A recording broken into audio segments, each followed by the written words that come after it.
adalah Yesus dicobai dalam kapasitasnya sebagai anak Allah yang taat kepada sabda Allah. Yesus menang melawan cobaan-cobaan iblis oleh karena ketaatannya yang mengandalkan kuasa Allah.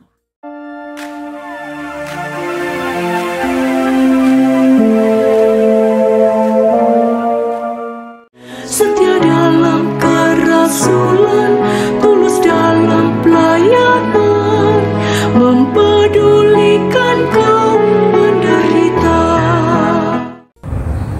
Shalom, sahabat Monsinyur Gabriel Manek dimanapun berada. Apa kabar?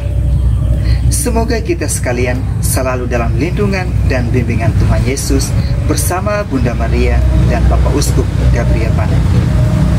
Dalam SM Game Channel kali ini, jumpa lagi dengan saya Joe Dwadida. Pada hari ini, hari Minggu tanggal 26 Februari tahun 2023, Minggu Prapaskah yang pertama.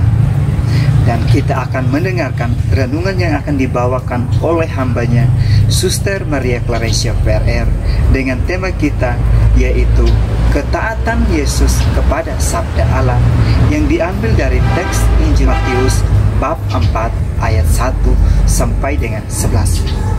Sahabat-sahabatku, selamat mendengarkan. Tuhan Yesus.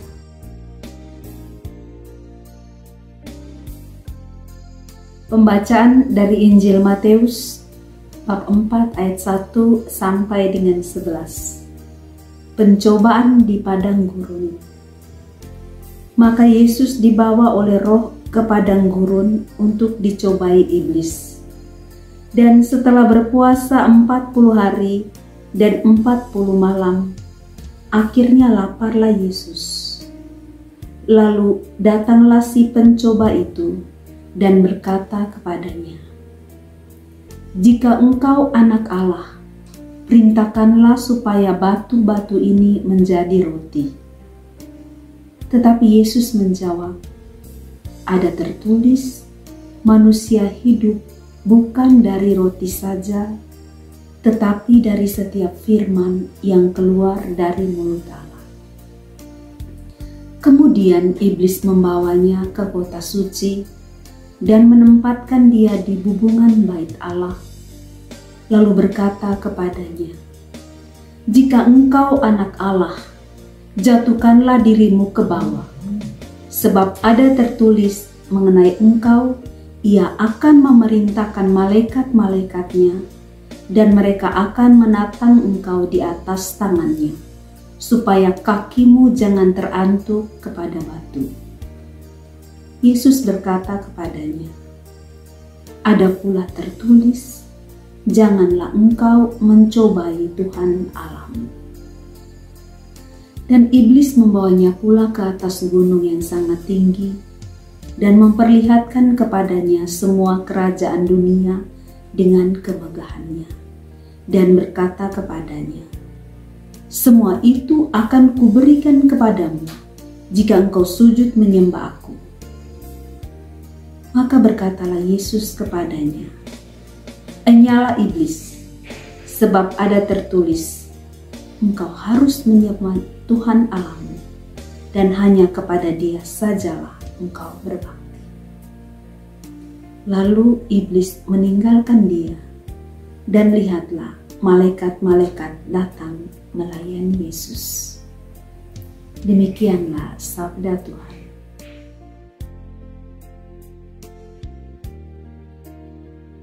Ketaatan Yesus kepada sabda Allah. Saudara-saudari, sahabat-sahabat yang terkasih dalam Yesus Kristus. Di hari Minggu pertama masa Prapaskah, gereja menawarkan bacaan Injil mengenai kisah pencobaan Yesus yang diambil dari Injil Matius. Matius mengisahkan kisah pencobaan Yesus di padang gurun ini. Dia letakkan setelah kisah Yesus dibaptis oleh Yohanes Pembaptis. Dikisahkan bahwa Yesus yang penuh dengan Roh Kudus setelah mengalami pembaptisan, ia dibawa oleh Roh ke padang gurun untuk dicobai iblis. Di sini penginjil Matius meletakkan Roh Kudus sebagai yang berinisiatif dari kisah pencobaan Yesus ini. Tentu saja hal ini memiliki makna. Maka baiklah kita lihat satu persatu makna dari 3 cobaan yang diangkat oleh penginjil Matius. Cobaan pertama menyangkut lapar yang dialami oleh Yesus. Iblis mencoba Yesus dalam kapasitasnya sebagai anak Allah untuk mengubah batu menjadi roti. Yesus menanggapi cobaan ini dengan menggunakan rujukan ketaatan kepada sabda Allah. Hal ini menekankan mengenai makanan yang penting bagi kehidupan seorang pengikut Tuhan, tak lain adalah sabda Allah. Cobaan kedua, iblis lagi-lagi mencoba Yesus dalam kapasitasnya sebagai anak Allah.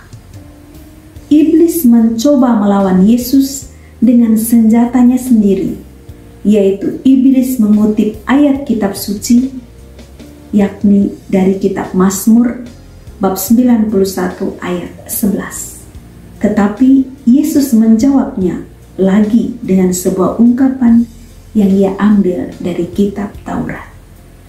Cobaan kedua ini merujuk pada ketaatan anak Allah selama hidupnya, terutama selama sengsaranya. Cobaan ketiga, iblis membawa Yesus ke atas gunung yang sangat tinggi dan memperlihatkan semua kerajaan dunia serta kemegahannya. Di sini iblis menawarkan kekuasaan kepada Yesus jika ia menerima bayarannya. Dan Yesus lagi-lagi menolaknya dengan ungkapan yang diambil dari kitab Ulangan bab 6 ayat 3. Yesus menekankan bahwa anak manusia hidup dengan teladan hanya berdasarkan firman Allah, dan hanya Allah saja yang dia taati. Saudara-saudari, sahabat-sahabatku yang terkasih dalam Yesus Kristus, penulis Injil Matius begitu serius memperhatikan ketaatan Yesus kepada kehendak Allah, yaitu ketaatan Yesus kepada sabda Allah.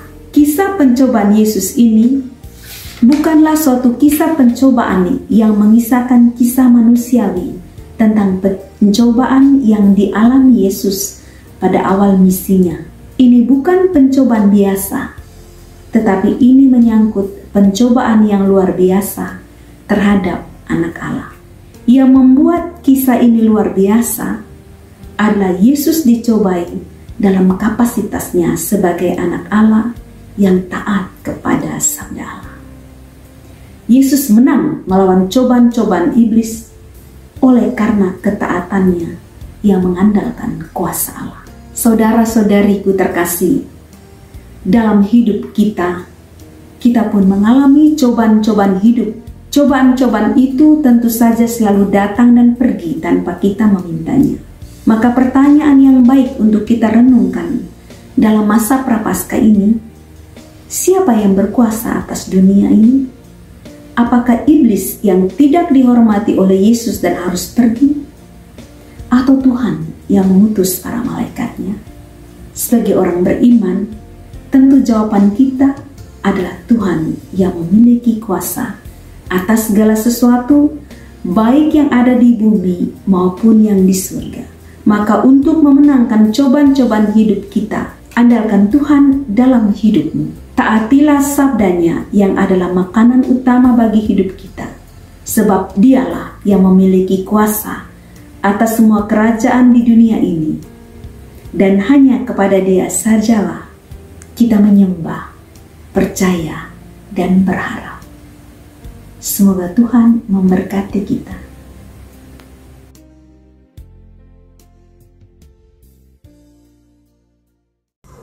Bangsa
sahabatku yang terkasih, terima kasih telah mendengarkan renungan yang telah dibawakan oleh Suster Maria Clarencia PRR. Dari renungan ini dapat saya simpulkan bahwa di dalam kehidupan kita sehari-hari, tentu saja kita pun mengalami hal yang sama dengan Tuhan Yesus. Dan kita pun tentu saja jatuh ke dalam cobaan-cobaan yang kita hadapi. Sebagai manusia lemah, kita telah jatuh ke dalam cobaan-cobaan itu.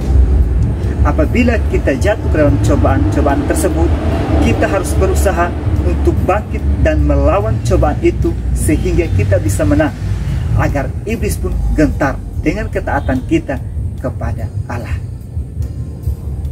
Sahabat-sahabatku, semoga renungan ini bisa menjadi berkat bagi kita semua, dan secara khusus bagi keluarga SMGM yang telah kita kunjungi.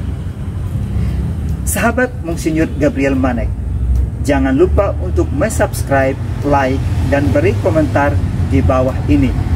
Jangan lupa pula untuk membagikan renungan ini kepada sahabat Monsinyur Gabriel Manek di mana saja berada. Selamat Hari Minggu Prapaskah yang pertama bersama keluarga, dan selamat berbagi kasih dengan orang-orang di sekitar kita. Jangan lupa untuk tetap semangat dalam pelayanan kita. SMGM melayani dengan sepenuh hati. Sampai jumpa lagi di program Life Spirit minggu depan, yang tentunya dengan tamu yang berbeda dari sahabat SMGM di lain kota. Tuhan Yesus memberkati. Bye-bye. Semangat melayani.